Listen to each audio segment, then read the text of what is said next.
Well, here we are, fresh out of Friday morning's episode of The Breakfast. I have 10's breakfast team in Magdalena Roze, Kathryn Robinson, and the lovely Paul Henry. Hello, everyone. Hello, lovely to meet you. Thank you for speaking with MolksTVTalk. Now, guys, it is a wonderful opportunity. I've been very lucky to come in and stand in the background and see the show go to air.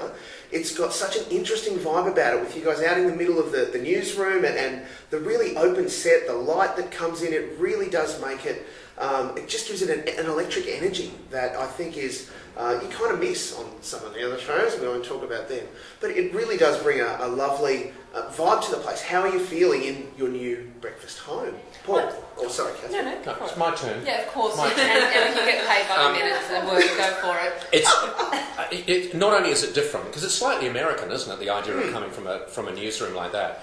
But you talk about the vibe. What you see is Australia waking up. I mean, you can actually see Australia through the window as the light comes on in the morning. And the fact that the people next door don't shut their curtains. Yeah. Did you see that too? Yeah, especially that woman. Yeah. She's always there, same time of day, displaying. We look forward to it. But I think your point, I totally agree with. You know, we moved from the studio out into the newsroom, and it brings such an energetic dynamic, and we have probably the only newsroom in the country with such depth. You know, we span up 3 or 4 floors, and we have a working newsroom that comes to life, which gives that added energy as well and that dynamic. And it's just reinvigorated us coming out. It's fantastic. When I came back from the Olympics, the whole set had changed, and I was sort of worried about what I was coming back to, and I absolutely loved it. It's amazing how it felt more comfortable than the set that we'd been using for months before. And the best part is it's nice and warm. I was freezing in the studio before. That's true, actually. No, that is true. Yeah, I hadn't realised that. The temperature's different. The other thing that I like is, you know, the program, because we get up early in the morning and that, you sort of share your life more intimately with the people you work with, just because you're all enjoying the same nightmare. Yes. And the nice thing about the set now is that all of those people that we work with, they're not sort of partitioned off. We're just surrounded by, you know, we're all just in it together, surrounded by each other. And I think that gives it some of that vibe as well. And the intimacy. I mean, physically we're closer, so it's much easier to have a closer relationship as well that's brought out on camera. And for example, like you said, we might need to shout out to the newsreader who's on that day, whether it be Natasha Belling, Matt Dorr and Lachlan Kennedy. And before, they're in a totally different room. We couldn't do that. So now it's like, hey, Tash, you know, what's going on with blah? Get your A to G. Yeah, exactly. Those sorts of things. Or finding out the latest development on a breaking story. Of course. We have been told, though, not to talk to you in any detail about our actual intimacy. Understood. Yeah. That's reasonable. We're saving that for the expose glossy front page screen. Exactly. With a lot of money. I think I handled that well. I'll never know. Never. How do you guys find, and I'll put this to you, the thing that I'm finding most obvious about 10 branded shows is that the people involved are extremely authentic. What we see of them off camera is who they are on camera. There's no disconnect. It's not a created persona. And it's most obvious with you guys because, you know, we see the cutaways to the break and those sorts of things, and there's talk about this, or there's laughing about that. I would appreciate there's no directive, you know, you guys must be more real in those sorts of things, but how do you respond to the fact that people will go, oh, I feel like I know you, Kathryn, because I've seen you on Breakfast and you're just the same person? I think that was one of the ideas with the show from its inception, that we needed to have a great relationship and that needed to translate. And I think the golden rule in television is that you can't fake chemistry. So we're just really lucky that we do in fact get on really well, and what you see is pretty much what you get, because let's face it, if you're trying to put on an act for 2.5 hours every morning, Monday to Friday, it would be very, very tricky. And I think that the audience sees through that pretty quickly. Yeah, absolutely. Paul, you're not backwards in coming forwards with your opinion, and I think that's connected entirely with who you are. What a stupid question. Possibly. I haven't got to the question yet, but thanks. No, it's just I wasn't being backwards and coming forward. Yeah, he was being funny. That's right. Anyway. This is the thing that I find most endearing about you, Paul, and why I completely love talking about 10 Breakfast with people, is because I think that from a point of difference, you know, Kathryn and Magdalena are both professional, do a great job in what they do, as do you. However, they might be a tad more guarded about their opinion, yet you're willing to say, look, this is what I think on the situation. You would cop some heat from that from time to time, I would imagine. But I always look at it like it comes back to something that Kath said there, that, you know, it would be so hard to come in the morning and act for 2.5 hours, 5 days a week. I mean, that would just be, I can't even, I'm just essentially lazy, and I wouldn't honestly want to put the heartbeats into acting for 2.5. And so it comes back to, something comes into my head and I'll just say it. Yeah. And what's the worst that can happen? I mean, people, they don't say it to me now, but when you're in television, particularly when you start, they'll say, oh, you're nervous, I'm not driving I'm not flying a plane. People aren't going to die if I make a fool of myself. All I'm going to do is make a fool of myself. And so I feel very much like that with comments, like when you're interviewing someone and they're just, dorks or twats. Just behave like that, because the worst thing that can happen maybe is you'll lose your job. Well, God. Been there. That can be a blessing. It's okay, Absolutely. We've got some bad news. But do you know what I mean? Time to move on. Contractual. But when you consider that is the worst thing that can happen, I mean, it's not too bad. Yeah. So I think it's one, it's easier, and two, it's just real. When I watch people at home on television, you're inviting those people into your living room if you're watching in your living room, or in your bedroom if you're watching in your bedroom. I mean, it's nice. It's nice to have some sense that is a real person, and that's how they really behave. And I get a lot of people who say to me, I don't agree with you, but I love that I know how you feel, and I love to see that you just say what you think. Yeah, absolutely. Magdalena, you get to connect into all of this meth. Breaking Bad. You get to connect into this mess a little bit from a distance. You have the benefit of your magical wall that brings us the weather and those sorts of things. And you as a professional weather presenter, this is a little bit more of a varied gig than your previous TV gigs. I mean, you get to go to the Olympics.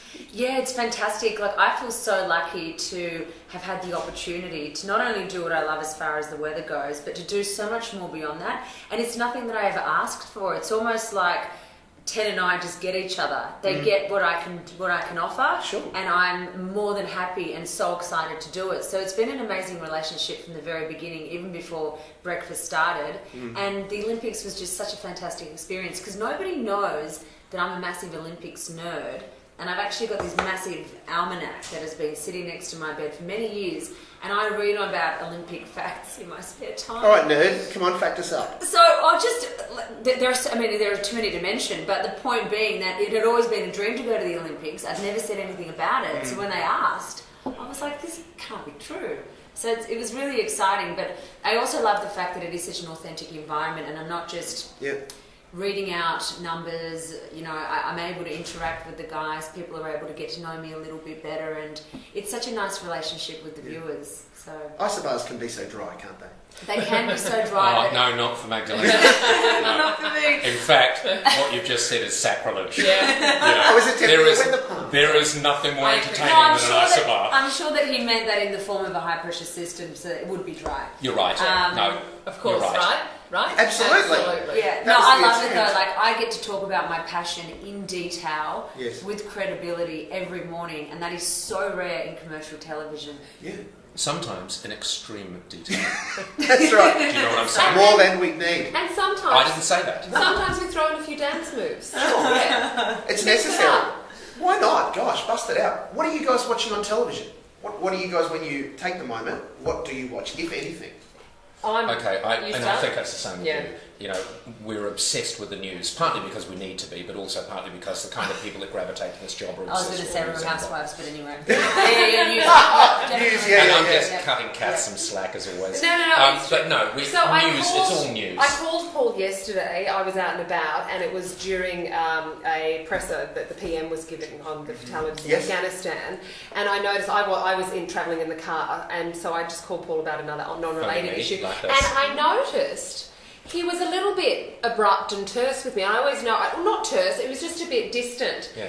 And I said, what's happening? What's going on? What am I taking you away from? Immediately, he's like, there's a press run. I'm like, oh, God, I've got to listen too. So we hang up, I turn on the radio, and then we call back later and talk about it. But I'm the same. I record every It is tragic, It is tragic because those things control our lives. Well, they do in a sense, but we let them control our lives to an extent. So at night, I'm married to a journalist too, so there you go, there's fuel to the fire. So that we tape every news bulletin every night, and we watch them after the kids have gone to bed. So do I. But if I have a release, I love Offspring, and not just because it's a Channel 10 show. I just think the character of Nina just speaks to me and my girlfriends, and there's some hot doctors thrown in and a few dysfunctional families, and all of that. So Offspring's my sort of guilty pleasure. Excellent. That's reasonable.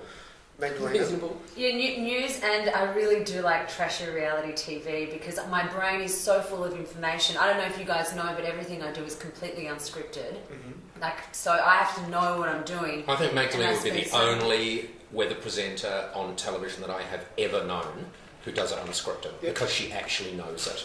Good. I don't know of any. I've worked for a long time in television. I've never ever met a weather presenter before that actually knows the stuff, so that they don't have a script and auto-cue or anything like that. Yeah, but that's probably why I then have to just chill out with the most mindless, awful, vile behaviour you've ever seen on things like Real Housewives.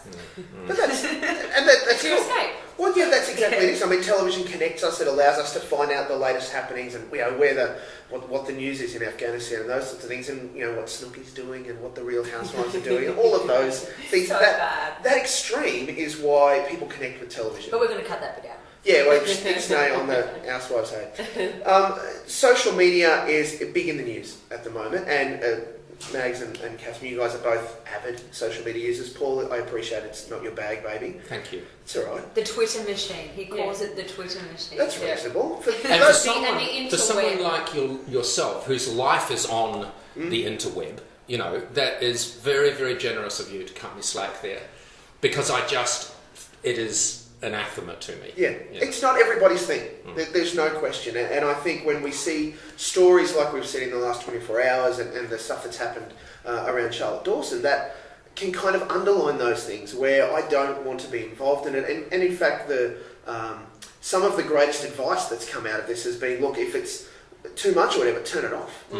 Like when we have horrible things that we see or hear on radio and television, if it's too much, turn it off. And I think in the same way, but from a positive point of view, you guys would get great feedback, good and bad, but certainly great feedback across Twitter and Facebook around breakfast. Have you found that is a growing connection point for you with viewers? I think the nature of Twitter and Facebook is just a connection anyway with your viewers. I started off with Twitter from an information perspective. Yes. I never tweeted, it didn't really interest me. So look at the Japanese tsunami, that broke on Twitter. You obviously need to check all your sources.